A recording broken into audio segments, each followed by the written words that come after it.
É ter Cristo. Se você tem Cristo, você tem a salvação.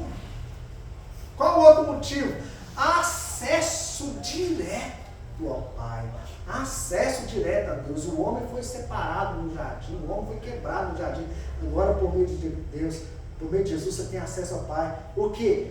Perdão definitivo do pecado.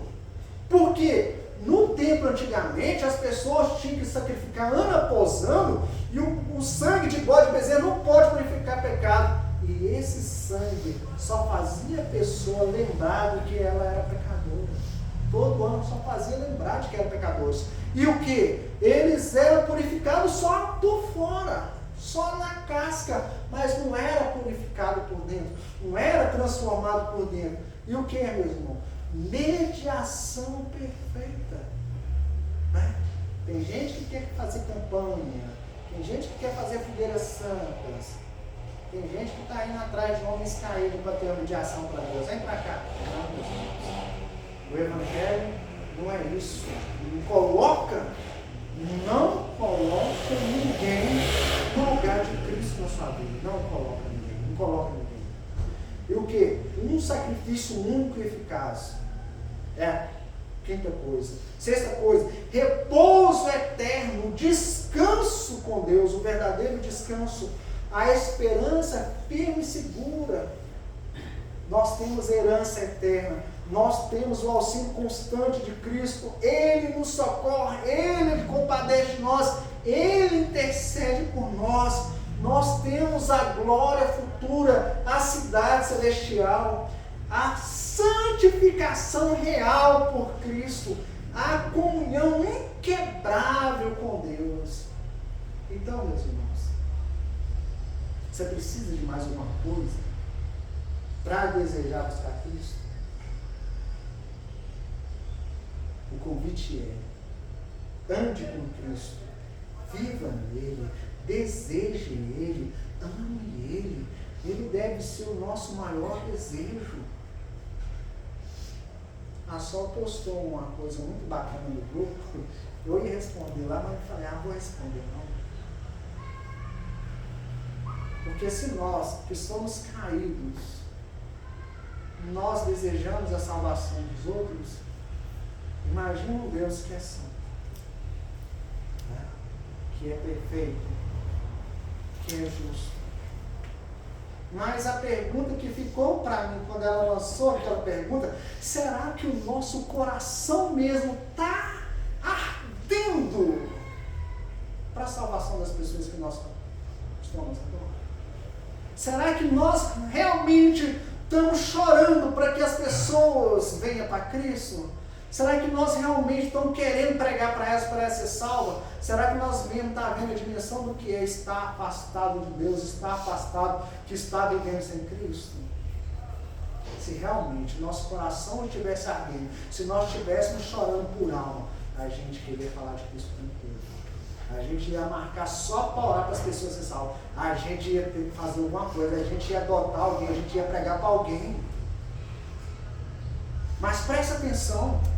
Se nós não podemos contar com a igreja nas pequenas coisas, com dirá nas grandes coisas, que é a salvação das pessoas.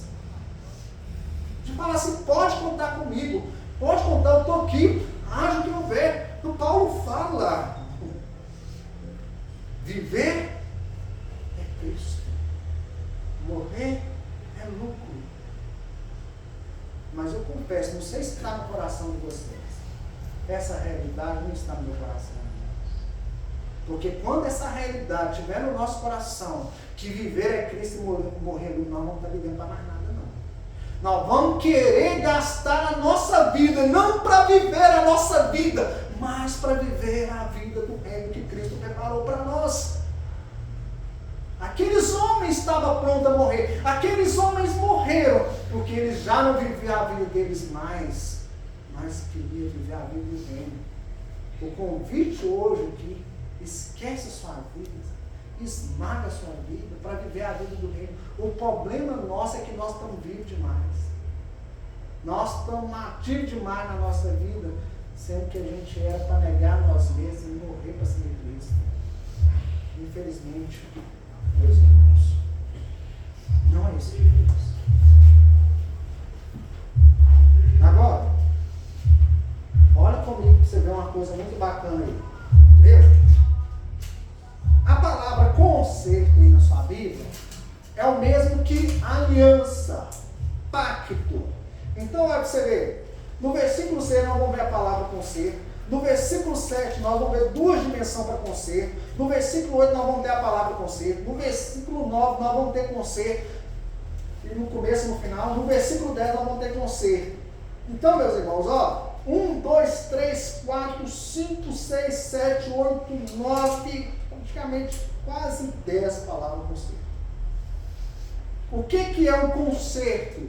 O que é uma aliança? Um exemplo mais simples que a gente tem, para vocês entenderem que um conserto, um contrato, uma aliança, é um casamento. Quando duas pessoas se casam, elas fazem promessa entre si, de ser fiel, de cuidar na tristeza, na saúde, na doença. Esse é o contrato. E muitas das vezes é quebrado. Beleza? Isso é uma ideia de contrato. A pessoa assumiu, eu faço a sua parte, eu vou fazer a minha, e nós dois vamos andar junto. Então, no Antigo Testamento, nós vamos ver esse pacto. Esse é o pacto que Deus faz com Israel. De quê? Um compacto de rei suzerano e o Israel é vassalo. Deus tira ele do Egito e dá este pacto. Mas, para início de conversa, eu quero trazer para vocês o seguinte. Qual que foi o primeiro pacto de Deus com o homem? O primeiro pacto de Deus com o homem foi o pacto da criação. Ah, mas irmão Antônio, lá na criação, Deus não está escrito pacto hora nenhuma. Nós sabemos que não está escrito pacto hora nenhuma. Mas lá em Oséias fala que Adão quebrou a aliança com Deus. E o que? As nuances do que está ali no jardim é uma nuance de um pacto. Por quê? Deus faz o jardim, Deus cria o homem e dá ordenanças para o homem para ele fazer. Ele tinha que cuidar do jardim, ele tinha que crescer, ele tinha que multiplicar, frutificar. Todas essas ordenanças dava para ele. E tinha a ordenança principal. Qual que era a ordenança principal? Não poderia comer da árvore do conhecimento. Então, quando o homem comeu, quebrou este contrato com Deus. Beleza? Aguarde isso aí. Porque se ele não comesse, ele ia continuar vivo. Mas como ele comeu, a morte passou a reinar. Segurou isso aí? Agora nós vamos para Noé. Por que Deus mandou o dilúvio? Deus mandou o dilúvio por causa da maldade humana. Foi um castigo que Deus fez para aquelas pessoas. E tem uma promessa que Deus faz para Noé. Guardou isso aí? Agora, meus irmãos, nós vamos para Abraão. Abraão, Deus fez uns 3 pactos com ele, aproximadamente. O pacto de aumentar ele, que ele abençoaria todas as nações. O pacto que o Senhor passa no meio daquelas partes, lá em Gênesis 15. Abraão dorme e o Senhor passa naqueles animais partidos. Por quê? Vocês precisam entender que no Oriente Próximo, naquela época, quando a pessoa fazia um contrato com alguém, o que eles faziam? Eles partiam os animais num círculo, os dois passavam lado a lado, dizendo o seguinte, ó, se você não cumprir a sua parte, ou eu não cumprir a minha, o que foi acontecido com esses animais foram partidos, você vai ser partido, beleza?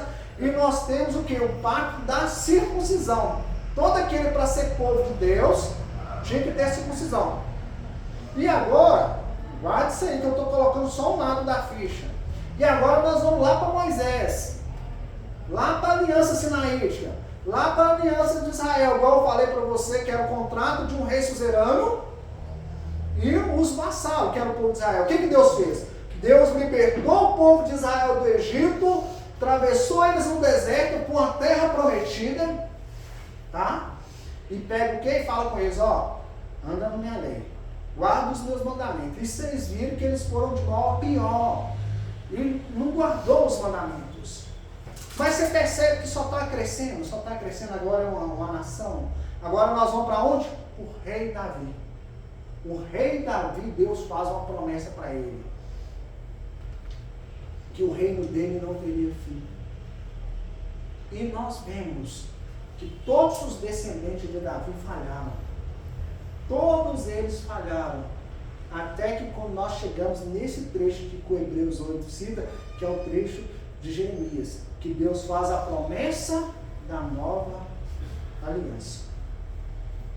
A promessa a aliança que Deus fez com o povo de Israel lá no Egito, que tirou do Egito no deserto, ela é bilateral. As duas pessoas trabalham juntas. Mas todas as outras alianças, ela foi unilateral. Adão não caiu, Adão não falhou, mas Deus falou para Adão assim: olha, eu vou levantar uma semente, um descendente, que vai pisar na cabeça dessa gente, que vai acabar com toda obra maligna. Se no primeiro Adão, entrou o pecado no mundo, no segundo Adão, que é Jesus Cristo, veio a restauração, veio a salvação, veio o perdão. No dilúvio, pela mesma forma. No dilúvio, o Senhor separou a família de Noé para preservar a vida. Vocês viram que Noé falharam, que Noé pecou, que a corrupção continuava no homem. Mas Deus promete que, por causa da maldade do homem, Ele não vai destruir a humanidade mais. Mas agora, no novo Noé, nós vimos o quê? A redenção, a salvação.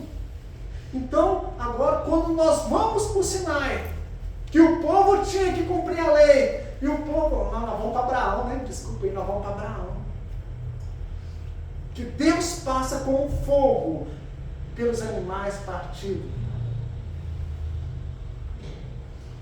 O nosso Senhor Jesus Cristo, sem merecer ser partido, sem merecer ser cortado, Ele foi partido, Ele foi cortado no nosso lugar.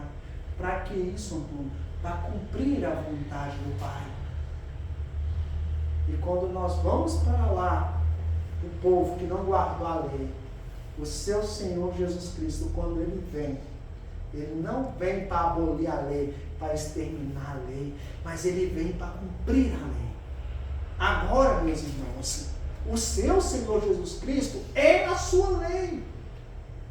Por isso, não sei se vocês perceberam, eu nunca pedi vocês para imitar Abraão, Davi, Daniel, José, nenhum deles, porque todos eles são carniceiros como nós, pecadores como nós, depravados como nós. Todos eles falharam. Tinha alguma luz para Cristo? Tinha, mas eles falharam. A Bíblia pede para você ser imitador de Jesus Cristo. Agora, a lei que você vive hoje é através de Jesus. Por isso que Deus promete a nova aliança com o povo de Israel e com o povo de Judá. E esta nova aliança, ela alcança não só o povo de Israel, mas ela alcança todos os povos, de todas as línguas, de todas as nações, que é feita por nosso Senhor Jesus Cristo. Essa é a aliança que Deus está fazendo. A aliança, a nova aliança, perfeita. Todos os outros falharam, todos quebraram aquela lei, ninguém sustentou ela. Mas essa nova aliança, ela é inquebrável, ela é inviolável, porque ela é cumprida do início ao fim por nosso Senhor Jesus Cristo. Olha lá. A nova aliança, ela é uma aliança em Jeremias e Ezequiel também. O que essa aliança faz? Essa aliança, olha lá para você ver, vamos para o texto, ó. Porque repreendendo-vos, disse: eis que dias virão, diz o Senhor, e que com a casa de Israel, com a casa de Judá estabelecerei um novo concerto, uma nova aliança. Não segundo o concerto que eu fiz com seus pais no dia que eu tirei da terra do Egito, para tirar da terra do Egito. Como não permaneceram no meu concerto, eu para eles não atentei, diz o Senhor. Porque este é o concerto que daqueles dias farei com a casa de Israel, diz o Senhor. O que ele vai fazer? Porei as minhas palavras no coração do povo, e nelas escreverei. Olha uma diferença da antiga aliança para a nova aliança. Na antiga aliança, a lei era escrita em pedras. A lei era observada. Presta atenção. A lei não tem poder para salvar ninguém. A lei, ela mostra que nós somos pecadores. Romanos 7, ela mostra o nosso defeito, o nosso pecado.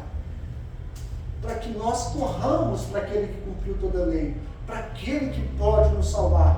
Então, a antiga aliança é escrita em tábuas de pedra. Mas a nova aliança, ela é escrita no nosso coração, na nossa mente. Eu preciso entender também. Não é fábulas. O quê? Na antiga aliança, o relacionamento era externo. Entregava o animal para entregar, fazia o sacrifício, virou uma coisa, uma nova. Não era intrínseco, interno. Não produzia um coração quebrantado e contrito, como a gente fala sempre aqui.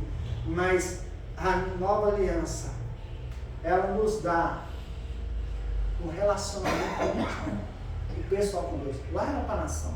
Agora, cada um de nós pode ter a sua relação com Deus, no seu íntimo, no seu quadrado. E o que? Lá, o conhecimento era mediado pelo sacerdote. Mas agora, o conhecimento é por meio de Deus e o Espírito Santo dele habitando em nós. Então, o autor fala que não vai precisar um irmão ensinar o outro irmão, porque todos me conhecerão, porque o Espírito Santo vai revelar Cristo a nós. Por isso tem pessoas que não sabem ler o nome, não sabem escrever o nome, mas tem uma fé em Cristo tão fantástica, tem a vida transformada tão fantástica. Mas, poxa, eu conheço tanto, esse aí vive mais o Evangelho que eu. Olha que vergonha. Porque agora é no coração dele. Agora não é externo. Aqui. E os sacrifícios eram repetidos, era incompleto. Mas o sacrifício que nós temos na nossa aliança, na nova aliança, ele é único e é perfeito. E o que? O perdão era parcial. A lembrança era constante do pecado. Mas na nova aliança, o perdão é completo. Deus esquece dos nossos pecados. Ele não vai lembrar mais. Ele não lembra mais dos nossos pecados. Percebeu a diferença? A profundidade do que é estar em Cristo e pertencer a Cristo. Você tem acesso a Deus. Você tem um encontro com Deus. Essa nova aliança feita por Jesus Cristo, que vai ser explicada no capítulo 9 com maiores detalhes, é para a sua vida, é para a minha vida. Não viva a sua vida então. Não viva a sua vida olhando para essas coisas terrestres, mas viva a sua vida olhando para Cristo.